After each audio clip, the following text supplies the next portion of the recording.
এই ক্ষেত্রে একজন শাইখকে একটা মজার ঘটনা বলে দিই। একজন ভালো শাইখকে, সৌদি আরবে বড় শাইখকে জিজ্ঞেস করেছে এরকম গিয়ে, যে আমার স্ত্রী বলছে, আমি তো জেনারেল লাইনে শিক্ষিত, আমার স্ত্রী হচ্ছে আলেমা,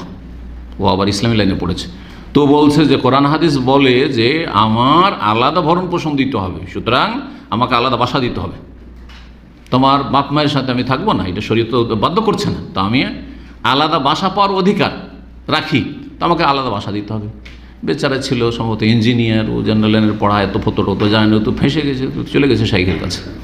শাইখকে বলছে এইরকম সমস্যা আমার স্ত্রী, তো বলছে যে আমি তো ইসলামিক স্টাডিজ পড়েছি, আর এতে তো আমার ন্যায্য অধিকার, এটা তুমি দিতে হবে তোমাকে। তখন শাইখ বলছে যে ঠিক আছে, ওর অধিকার আছে, ওকে বলো যে ঠিক আছে, এটা তোমার অধিকার আছে, তুমি যদি বলো যে আলাদা বাসায় থাকবো, তোমাকে আমি বাসা ভাড়া নিয়ে দেবো, কিন্তু আরেকটা কথা তোমার স্ত্রীকে বলে দিও যে যেটা তোমার অধিকার, সেটা হচ্ছে তোমার অধিকার 2, 3, 4টে বিয়ে করার আছে। তো তুমি গিয়ে বলো যে অসুবিধা নেই, আমার আম্মা যেহেতু বৃদ্ধা হয়ে গেছে, আমার আব্বাও বৃদ্ধ, ওদের সাথে একজন থাকার দরকার, তো তোমাকে আলাদা বাসা ভাড়া নিয়ে দিয়ে দিচ্ছি, আর আমি আরেকটা বিয়ে করেছি আমার আম্মা আব্বার সাথে থাকার জন্য,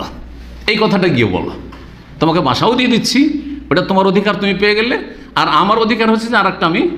বিয়ে করছি। এই কথা বলতে ওই মহিলা বলছে যে না না না না, ওটা দরকার নেই, ওটা দরকার নাই, ওটা করতে হবে না, অসুবিধা নেই, তোমার আব্বার সাথে থাকবো, তোমার আম্মার সাথে থাকবো, অসুবিধা নেই।